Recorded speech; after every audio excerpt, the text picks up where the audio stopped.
Is Tim Ballard's reputation being unfairly attacked with baseless claims from none other than anti-Mormon Carah Burrell, who is also known as NUANCE Ho, and Ryan Fisher? You're going to find out who he is. Welcome to the Last Dispensation. You're living in it.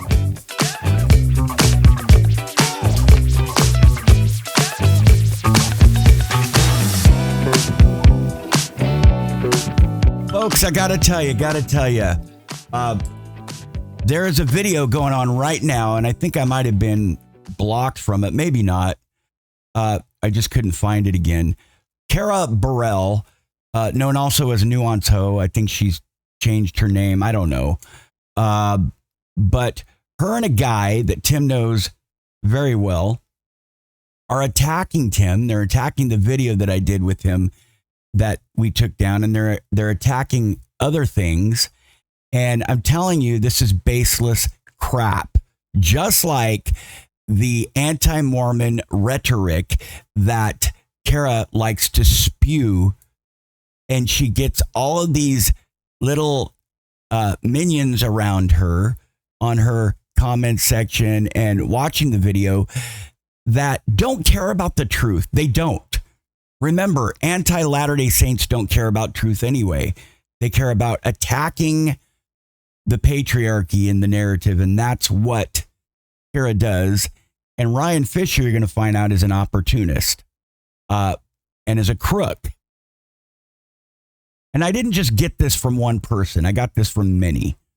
And am I going to say who they are? No, I'm not. But I'm telling you right now, this is garbage.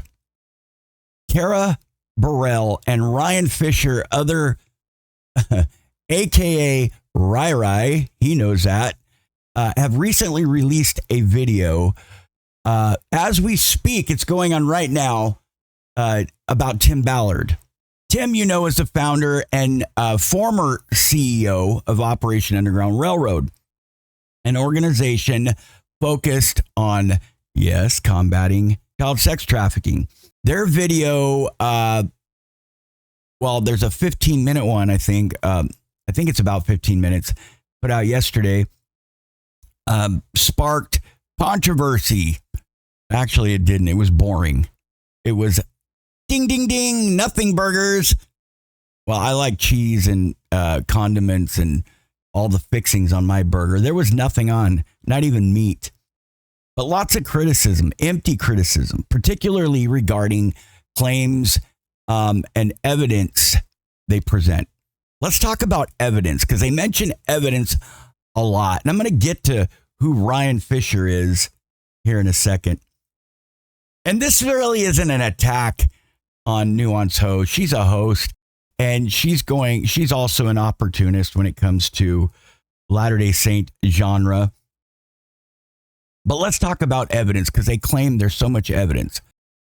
One of the primary criticisms of Burrell and Rai, they keep repeating assertions that they have stories and evidence against Tim Ballard. I would agree with them. They do have stories, because the women that are attacking Tim have many stories. But there's one thing that these folks that I'm talking about right here lack in information that they present to you, because they're all about the truth, right? Well, the truth is that many of these claims are being dropped. And if you look at the Salt Lake Tribune today, another one was dropped. That's right. 5 hours ago, a lawsuit alleging Tim Ballard tried to intimidate critics is dismissed. It's dismissed. Lawyers say they will refile it. And that's what they do. Dropping. They just keep dropping. These judges are throwing stuff out.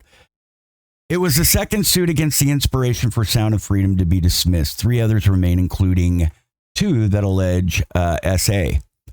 A state judge has dismissed another lawsuit filed against Tim Ballard, this one brought by a woman who said he'd attempted to silence her criticism of him in Operation Underground Railroad, the anti-trafficking organization he founded. Attorneys for the woman who brought the suit, Suzanne Whitehead, said they plan to refile the suit against Ballard as the judge allowed and appealed the dismissal of the claim against O.U.R. And just to let you know, I got some stuff in my email from the law firm that I'm allowed to share under the First Amendment of the Constitution of the United States of America that I will be sharing with you soon. Whitehead worked for an anti-trafficking group in Nepal and had publicly challenged O.U.R.'s claims about how many children it had rescued, the quality of aftercare the children received, and accused O.U.R. of taking credit. That's right, taking credit for work her organization had done. Whitehead's lawsuit alleged that after posted her criticism on social media, Ballard and the Associated contacted her supervisor, trying to get her to take down the post and convince her to stop criticizing Ballard and O.U.R. Her boss also told her that Attorney General Sean Reyes had called about her posts, according to the lawsuit.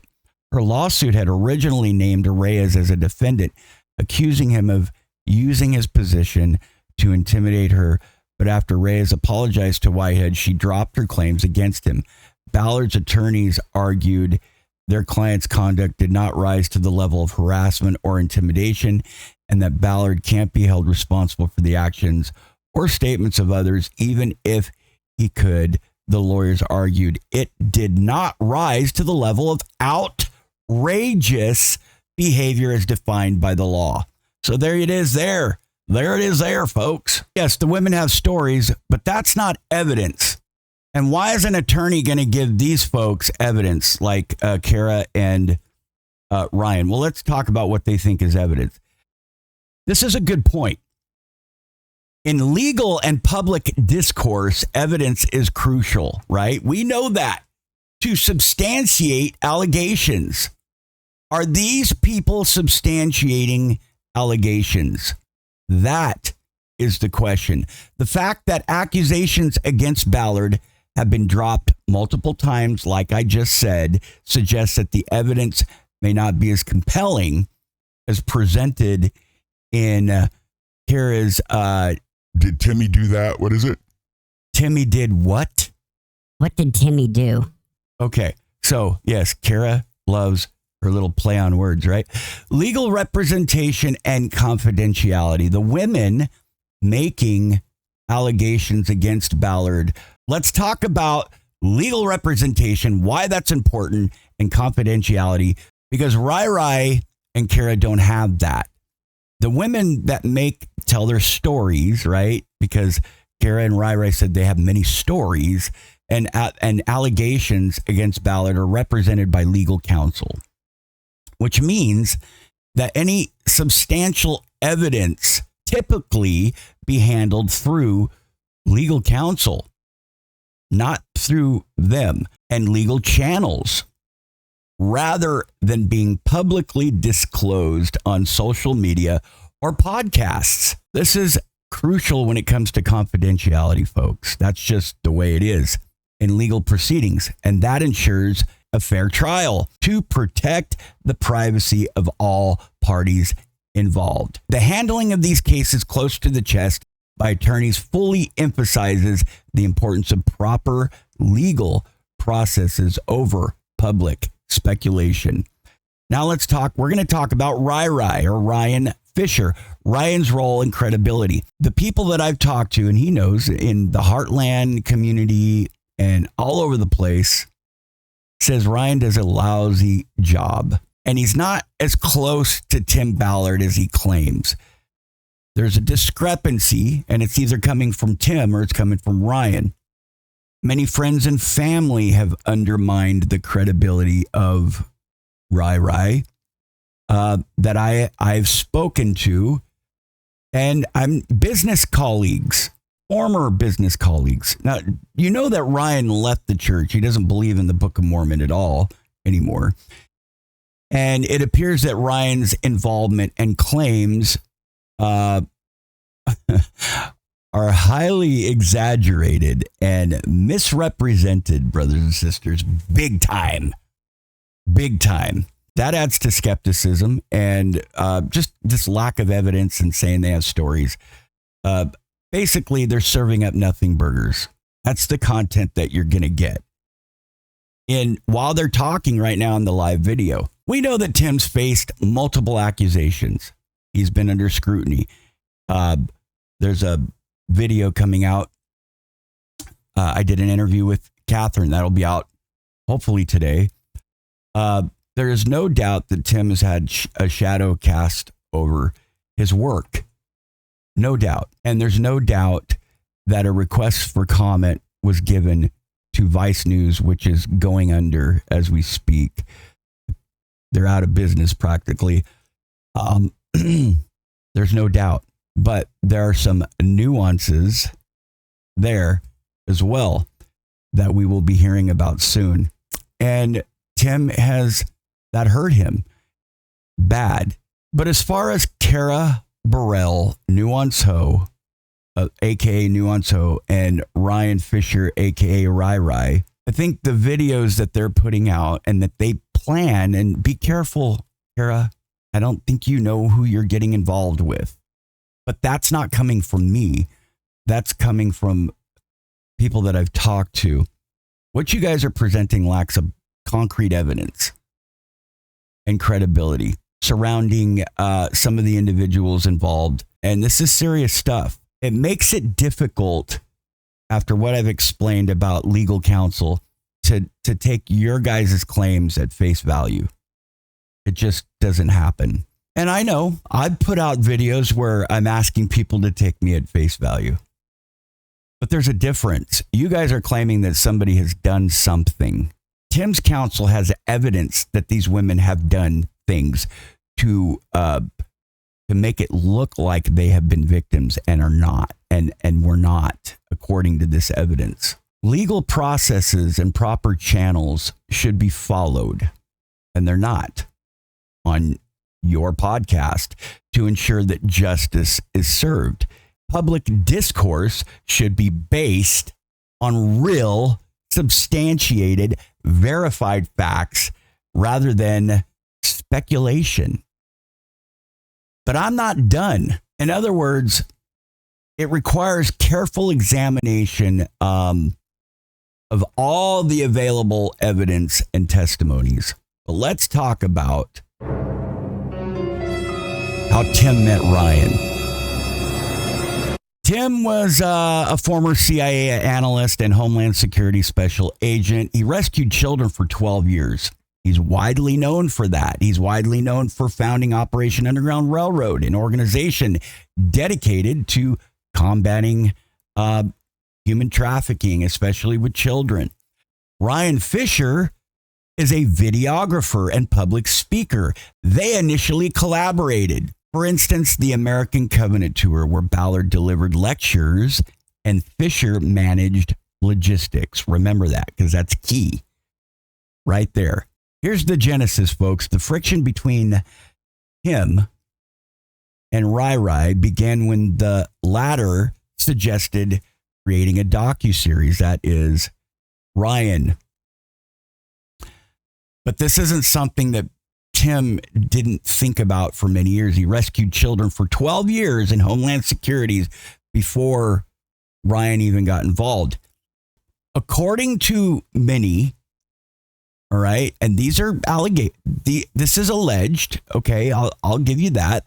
Tim had been inspired by the International Justice Mission way before meeting Ryan, and had already envisioned a broader mission beyond just a docuseries. That's why he went to Glenn. Ryan Fisher, however, felt that he had contributed significantly to the idea and was disgruntled when Tim decided to formalize his efforts by founding O.U.R. a year later. According to others, Ryan did not come up with the idea. He wanted to be the videographer and logistics guy. So they're doing these, they're circuiting, right? They're traveling together, doing public events. under the American Covenant tour, and then things soured. The partnership soured further over financial disagreements.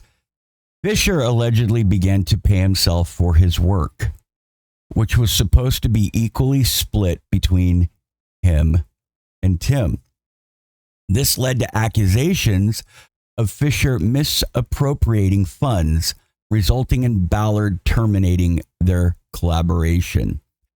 I'm getting this from many different sources. Fisher did not deny these accusations, but claimed that Ballard had threatened him with legal reprisals, specifically mentioning, and laughably, that he threatened him with Utah Attorney General Sean Reyes, that he would sick him after him. LOL. Despite their professional fallout, Fisher and Ballard remained in contact for a brief period. However, things escalated when Tim embarked on another tour focused way over here on the Civil War and the South, the Deep South. I don't know everything about it. I kind of started getting into it at one time and want to get back into it and understand more about it. Fisher was doing his own thing. So he was touring at the same time. I think he was doing the Heartland, Book of Mormon Heartland stuff. But don't quote me on that. He saw this as competitive and a threat to his own Book of Mormon Heartland tours. I don't know why.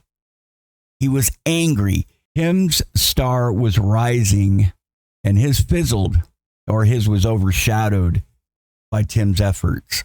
The accounts that I got, and I'm just telling you what others have told me, is that they were supposed to be 50-50. He did logistics. Tim did the speaking. But he was over the finances, Fisher was, and was overpaying himself. So basically, Ryan's animosity towards Tim reached a peak when he was asked to testify against Tim in a case involving allegations of misconduct. Kelly asked him apparently to lie. But Fisher's involvement in the case, despite not being present during the rescue operations that involved Kelly Suarez, further strained their relationship, and I would say that's a given. So he wasn't there, but yet wanted to claim that Kelly said that he was there. I don't know. Kind of strange. We know that Vice, after the request for comment, further complicated his public image. So the relationship between Tim Ballard and Ryan Fisher isn't all what you might be getting from Ryan. I'm just saying maybe. All right. According to other sources besides Ryan. Fisher's involvement has been marked by accusations of financial impropriety and professional jealousy. They're not bringing up these intricacies. They're not bringing up these challenges. They're not bringing up the fallout of the collaboration between the two men and the high stakes of the humanitarian work and the jealousy involved there. And they're not telling you everything that's being dropped, including today. Brothers and sisters, you make a call. I'm not watching their crap. I know they're reacting to my video. I'm telling you, there was no reason why the video was taken down. Except for that. There's nothing, I repeat, nothing that Tim doesn't, there's nothing that people haven't told me that I've interviewed that you don't hear in the interview. There's no smoking gun, and I guarantee you of that. Wait till you see Catherine's video. Let the Spirit guide, let the Holy Spirit guide.